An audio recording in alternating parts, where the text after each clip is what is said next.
Welcome back to the show where we run you through all the Dolphins news you need to know about. After going through the news you need to know about, we run you through the fan Q&A where we answer fans' questions. Tons to talk about in today's show. Obviously, we're going to break down the game and some of the rookies that shined in that game, which I'm really excited to talk about. But this first news story comes from Pro Football Rumors. Dolphins sign wide receiver Keke Coutee and cornerback Jamal Perry. These signings come with the result of the injuries that happened the last 2 weeks. Obviously, Jalen Waddle, if you're not familiar, suffered that midsection injury. Does not seem to be serious by all reports. Robbie Anderson is also dealing with some nagging things that prevented him from playing, according to Mike McDaniel in his press conference, which sucked because I really wanted to see Robbie Anderson in that first preseason game. He didn't even play in that game. And then Braxton Berrios, this comes from Barry Jackson of the Miami Herald. Braxton Berrios is expected to miss a few days as a result of a collision on a punt return in the preseason opener. I think he had to have stitches or something. So they're down major in terms of receiver depth. So they need some bodies there. And then obviously Jamal Perry, the injury to Cam Smith, obviously is the reason they went out and signed another corner. Seems that he's going to miss a couple weeks, according to Mike McDaniel.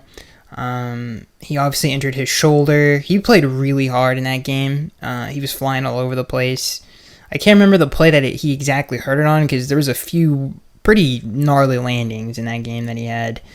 So it sucks that Cam Smith, I think out of all the injury news, Cam Smith is the most devastating one because he needs those reps. He needs that, to get acclimated to the game. We're counting on him to play major snaps this year in the regular season. So for him to miss that much time, 2 weeks leading up to the regular season is a lot. So hopefully we can get him back sooner rather than later and he's healthy, because that is a major, if he goes, then that's they're going to have to do a lot of, covering up a lot of holes with duct tape. And we don't want that as Dolphins fans. So hopefully Cam Smith can come back relatively soon.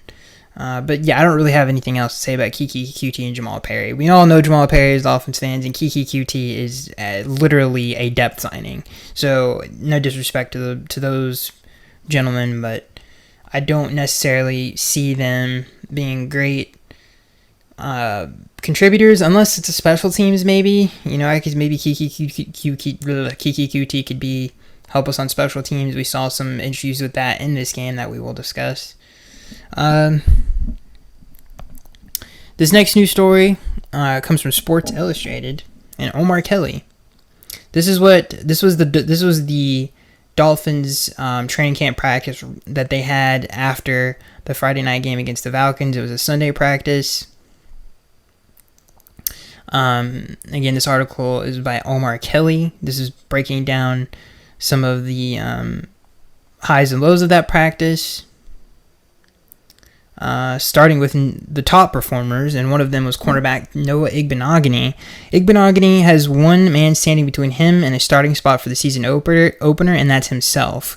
With Cam Smith limited by a shoulder injury he suffered in Friday night's preseason opener, Igbenogany has a clear path to the starting spot if he remains consistent and flashes playmaking ability.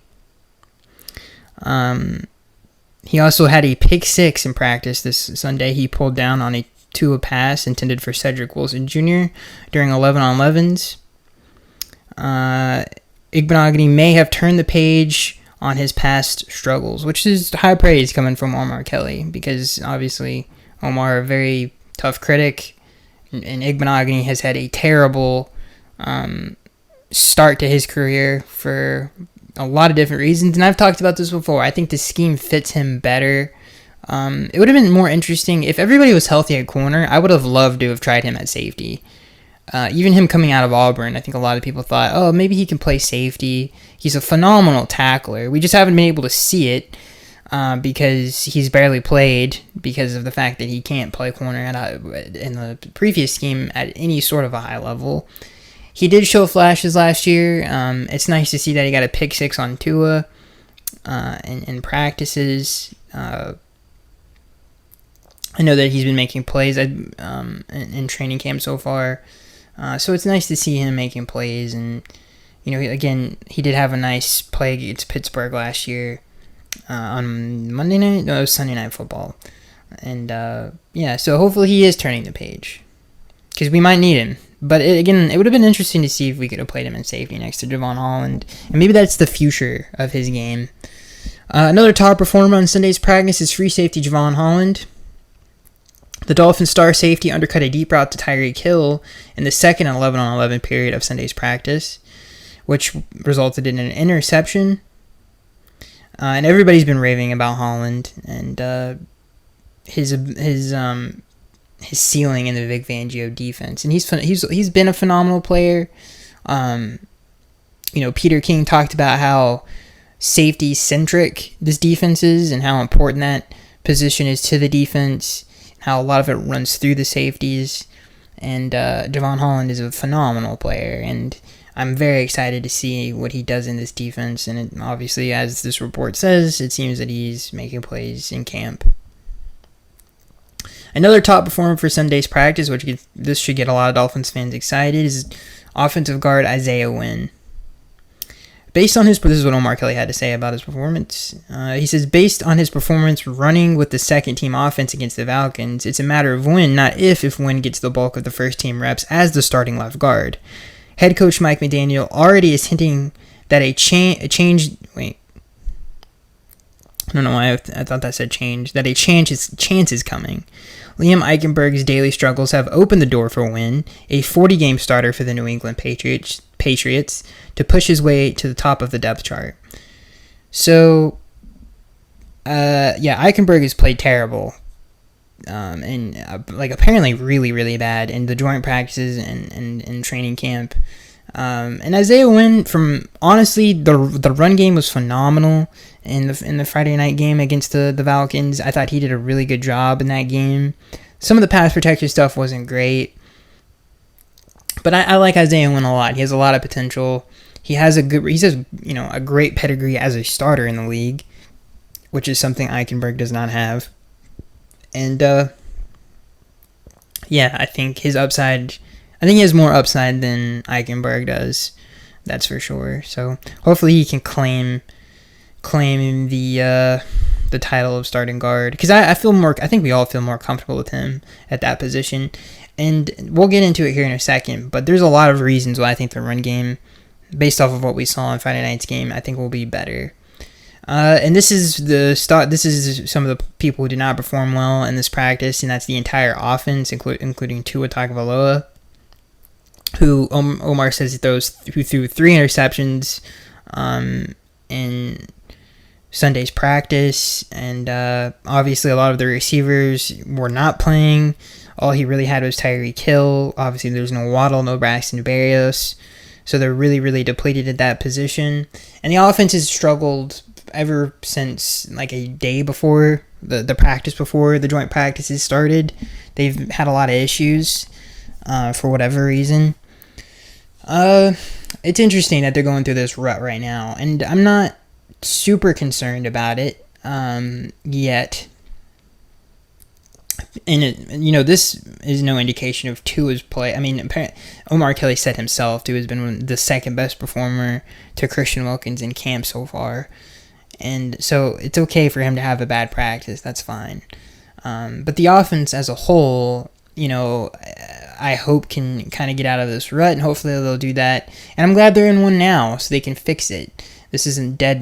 This is when you should have a rut, and hopefully you don't have any in the regular season. So this doesn't concern me a whole lot. Now, if we start seeing, I want to see what the first team guys look like in a preseason game, in a drive, a couple drives here and there, which I hope we'll get to see in Houston this upcoming Saturday. So I would like to see it myself. I do.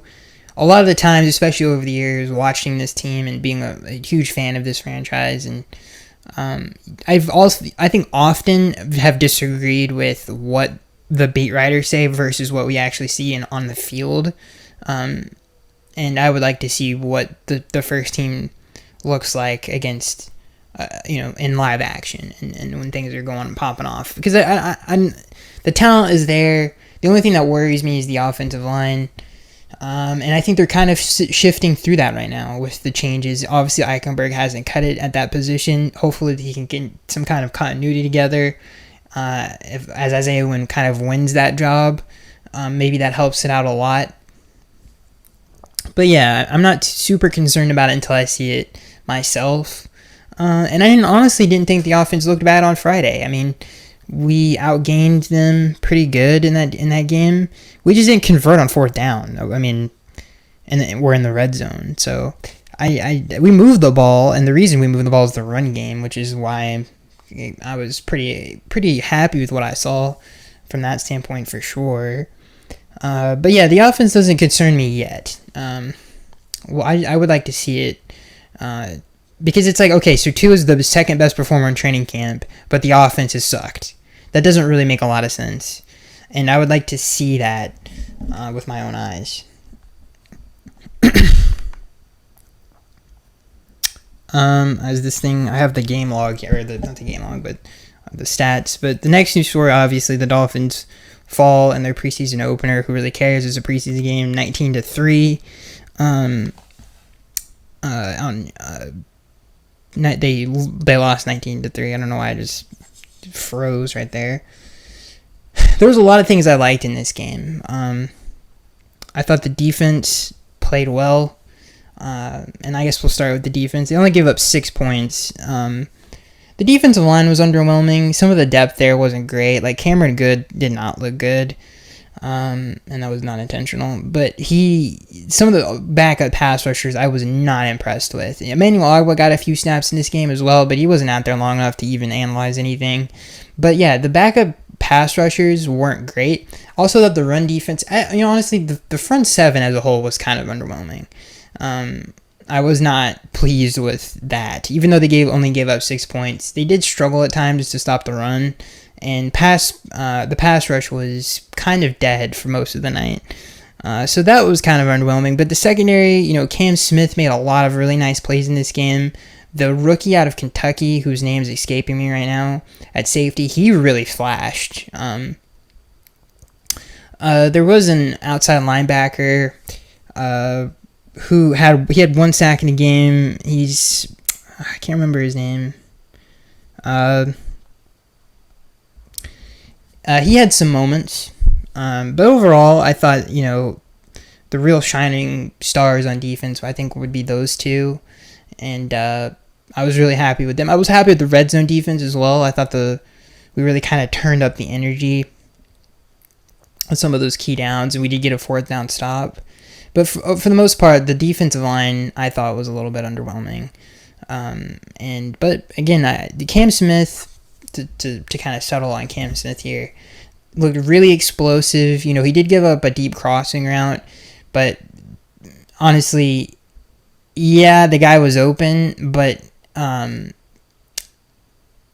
don't think that was like, oh, this guy, Cam Smith, isn't athletic enough or didn't have the instincts to kind of read the play, because he did a lot of those things for the rest of the night. I mean, that breakup on the bootleg was not only showcased his great closing speed, but his playmaking ability to finish the play strong. And he looked great. I thought he looked great.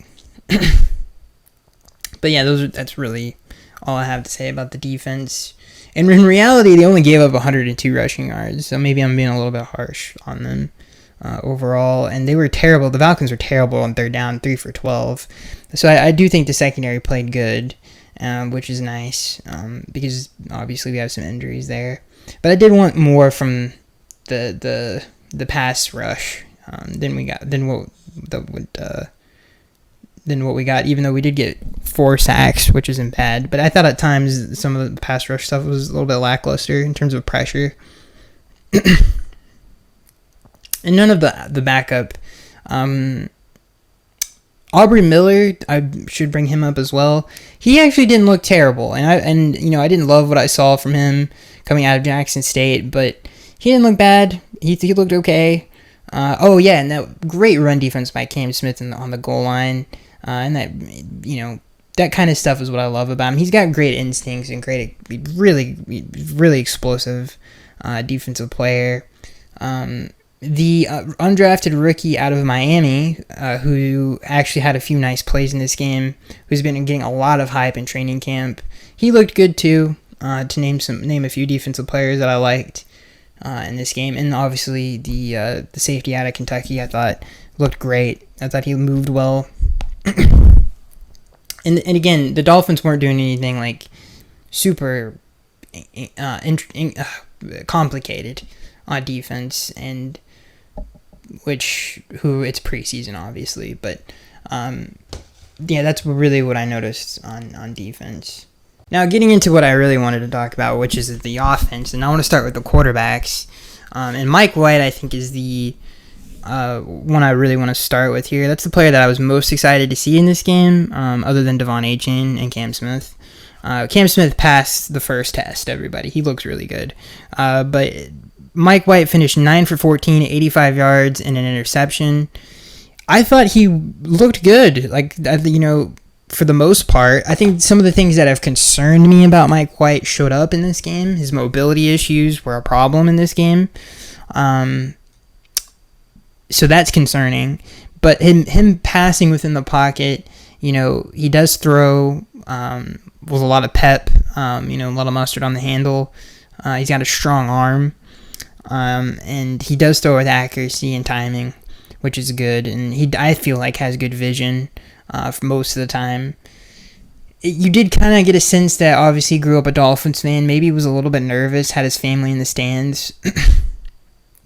Especially that pick in the red zone, that felt like, maybe just chill out and, make a read. And again, another example of really not comfortable on the run at all, which is kind of concerning. But overall, I was happy with what I saw. I thought moved the offense at a good clip. Was very efficient, 9 for 14. But yeah, he did have some moments, like I said, the mobility, and just he did miss a few reads here and there. Was bailed out on ended up being illegal hands to the face on the defense of the Falcons, but he had Braxton Berrios wide open over the middle for a third down conversion. So there was a few moments where I was like, all right, we need to make those plays, especially if you're a guy who can't move. You got to make those. If someone's open over the middle, you have to hit them if you're a pocket passer, especially that open. He did have someone open in the red zone when he threw that interception for a touchdown, and he missed him too. So those things, not great, but it is the first game of preseason, but those are things that he cannot leave on the field if he's going to be the Dolphins' backup. Skylar Thompson finished 10 for 16, 104 yards. Ended up throwing 2 interceptions, which is kind of wild. He did not look good, even though the stats say otherwise. Like he had a relatively efficient day.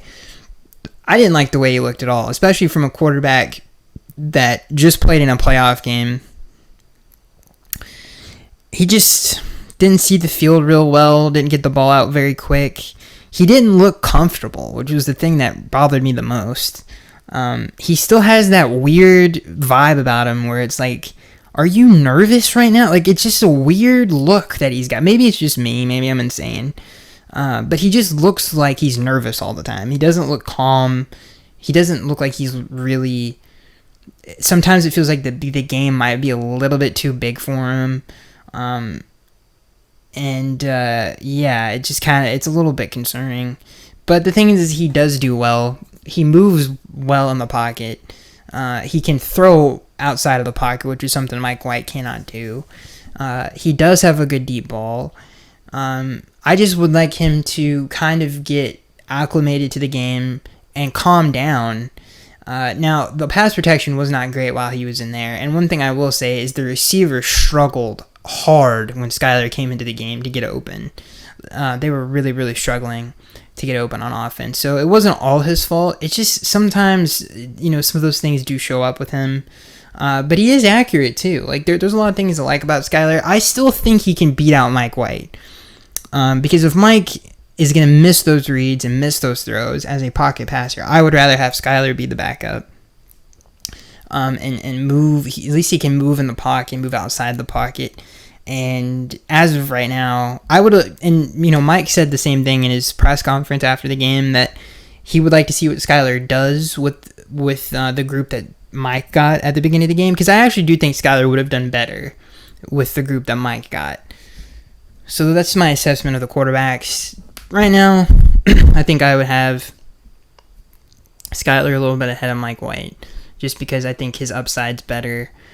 And I might be insane about the vibes that Skyler's giving me. So to talk about the running backs, which is what I really want to talk about, and the run game, I thought the run game was awesome. The Dolphins finished with almost 200 yards rushing. Let me see here. 168 yards rushing. They averaged 5 yards a play, which is pretty good. But I thought the run game was pretty good overall. Myles Gaskin looked really good. The only thing about Myles Gaskin is there's just been so many dark Myles Gaskin plays and just not good plays from Myles Gaskin that it's hard for me to like Myles Gaskin. But Myles Gaskin, and how many times have I said Myles Gaskin in the last 2 seconds, but he looked good in this game. He ran the ball well. I loved this is something that we have not seen from the running backs other than Raheem Mostert, is the cutback that is built into the scheme that we need to see running backs utilize more. And I thought Myles did a really good job of that in this game. And A-Chain, Myles Gaskin, by the way, 7 carries for 57 yards, averaged 8 yards a carry.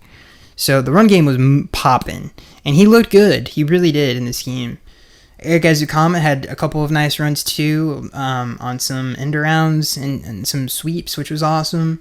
And Devon A-Chain obviously is the guy that we are really, really excited about. Had 10 carries for 25 yards. He only averaged 2 yards a carry. He didn't do as well, and I think there were a couple runs where I was like, ugh.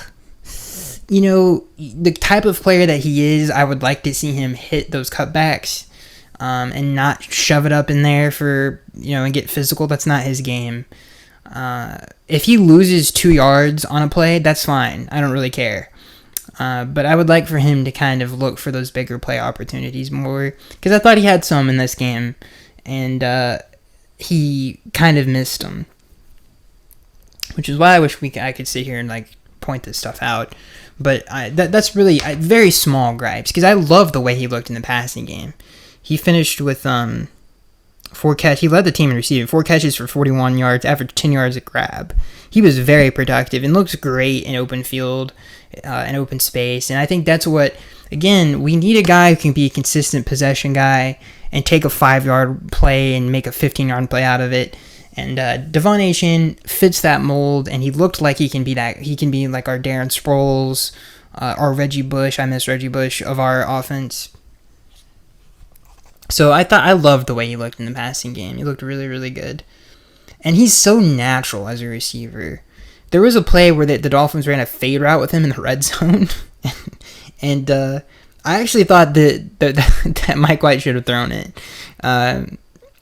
I think he has a really nice way about him in the passing game. So I actually really, and again, if you guys have been listening, I wasn't really high on the A-Chain pick, but I love what he brings to the passing game. I think he's going to be a really, really fun player to watch. In terms of receivers, Eric Azukama is the really only one who flashed to me. All the other receivers really disappointing. I know a lot of people were excited about what's his name, the rookie at the Deadwood David. I can't remember his name, but he didn't play very well. I did like the way Braxton looks.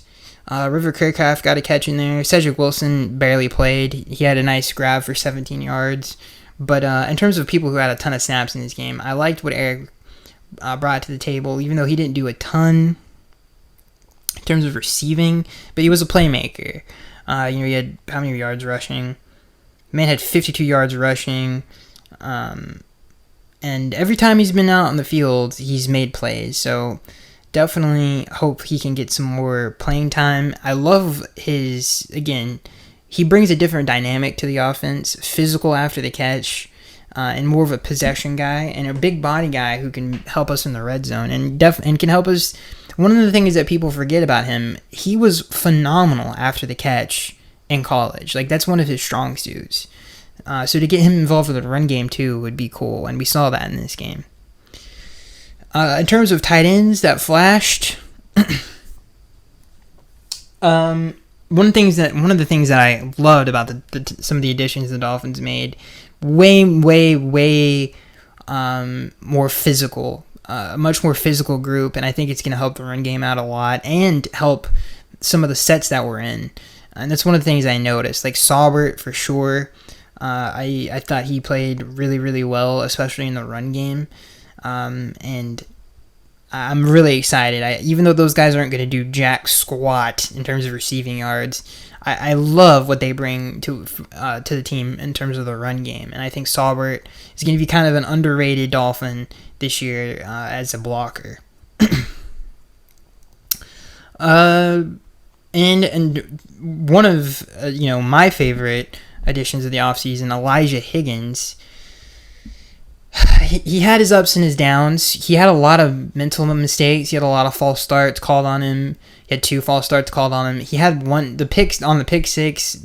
It seemed like it was his fault because he ran the route right in front of someone else. Maybe it wasn't. Maybe it was the receiver's fault. But he had some ups and some downs, and this is a great example of seeing a player with your own eyes, because reports coming out of him, about him coming out of camp, and Omar Kelly said that he looked slow. I didn't think he looked slow at all, actually. I thought he looked really athletic, and, he caught 2 passes for 36 yards, average catch of 18, had a nice run after the catch moment. So I didn't think he looked slow at all. And, the way Omar Kelly literally said it looked like he had cement in his shoes. I didn't think that. Another player to keep your eye on. I liked some of the stuff I saw. Obviously had some mental mistakes, which isn't good because we've seen with Mike that he won't play rookies that don't know the playbook, and it kind of seemed like he wasn't. It didn't seem like he knew the playbook all that well, and hence the mental errors that we saw in that game. And another guy I want to point out that I didn't point out before is I thought Channing Tindall looked pretty good. He had a sack in this game. He looked good. He moved well, and which I think is a good sign for Dolphins fans. Mitchell Ogude, I think is how you say his name. That's the undrafted rookie out of the U. He had a sack, which is good because we've heard good things out of him in training camp. Who is the dude? Who was the guy? Garrett Nelson? Is that who I'm thinking of? I think that's who I'm thinking of. Had a nice little rush off the edge as well. And special teams, I really wouldn't worry about it. I don't think that's the group we're going to see on Sunday, so I'm not going to be too super concerned about that. So yeah, that's what I thought of the game. Really impressed with A-Chain and Cam Smith. Some of the quarterback stuff there was some positive, but there was some not so great stuff either. But I loved the run game. And again, like I said, I like the additions of some of the tight ends. Because I think they're going to bring an element that we definitely did not have last year, which was soft tight ends that can't block. I mean, God bless Durham Smythe, but he's a smaller player. And Saubert, a much bigger tight end that I think is going to help the run game out a lot. We're getting to jump into the fan Q&A here. This first question comes from SM. He says, who will be the tight end 2? That's a very good question. I think that's going to be package based. I don't think there's going to be a clear cut 2 guy. I think you're going to see a mixture of Saubert, maybe some Tyler Croft, and hopefully some Higgins and some pass plays, because I really do like the way Higgins played coming out of Stanford. I hope he can kind of put it together. This next question also comes from SM. He says, thoughts on the running back Chris Brooks? I thought he looked good. He looked all right. Looked a little slow, but he had some nice power runs at the end of the game. This next question comes from SM, this last question. He's asked, why doesn't Noah Igbenogany progress? Imagine if he could contribute and lock down that position. I thought he looked okay out there. I didn't think he looked bad.